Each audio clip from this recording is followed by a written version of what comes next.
हमारी लगभग कोई 1200 के आसपास स्कीम्स हैं, जिसमें वाटर सप्लाई, सिंचाई और फ्लड प्रोटेक्शन और सीवरेज की स्कीमें हैं, जिसमें से हमारी 425 स्कीमों के लगभग अफेक्ट हुई थी। और टोटल खर्चा जो हमारा इस पे डैमेजेस का रिपोर्ट है वो लगभग 28 करोड़ के आसपास है। टेम्परेरी तो हमने ऑलमोस्ट सारी स्कीमें रिस्टोर कर दी हैं। परमानेंट रिस्टोरेशन के लिए जैसे फंड्स अवेलेबल होंगे हम इनको रिस्टोर करेंगे।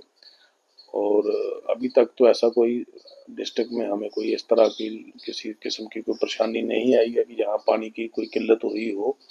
जहाँ कहीं भी हुई है हमने कोशिश की है कि 48 घंटे के अंदर अंदर उसको रिस्टोर करें।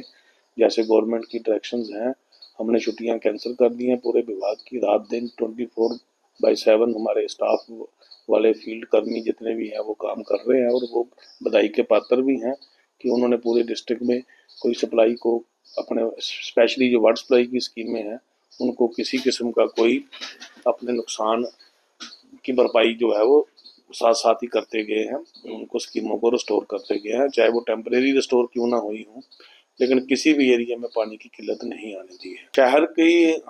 शहर को 3 जगह से हम सप्लाई आती है। एक नहरसवार से आती है, एक खैरी से आती है और एक हमारी ददाऊ से आती है, गिरी से आती है। तो जो हम खैरी वाली स्कीम थी वो स्टैंड बाई के तौर पे रखी हुई थी। अनफॉर्चुनेटली क्या हुआ भाई, पीछे अपने कालाम में बहुत फ्लड आए जो खैरी एरिया में आए, तो उसमें हमारी पाइपें वॉश आउट हो गई।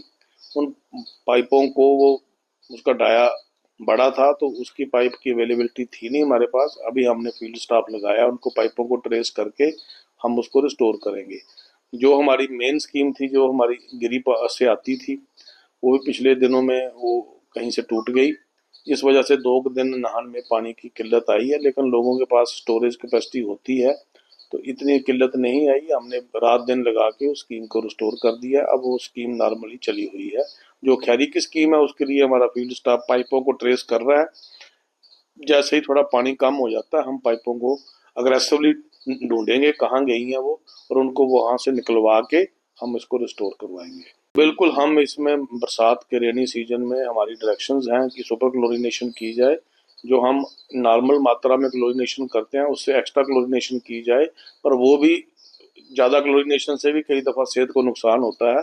तो उसकी मात्रा हमने फिक्स करके पूरे अपने स्टाफ को अवगत कराया हुआ है।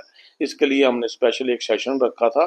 उस सेशन में एक वर्कशॉप के रूप में हर एक जेई को अवगत कराया था कि कितने स्टोरेज के टैंक के लिए कितनी अपने ब्लीचिंग पाउडर की मात्रा आपने डालनी है, और उसको हमने कापियों में मेंटेन करवाया है। जो बंदा इसको ब्लीचिंग पाउडर को डालता है उसके वहां पर सिग्नेचर होते हैं, सुपरवाइजर के 1 हफ्ते के अंदर सिग्नेचर होते हैं, और जेई को आदेश दिए हैं कि फोर्टनाइटली वो भी इसको जाके चेक करे जितने भी आपके टैंक्स हैं।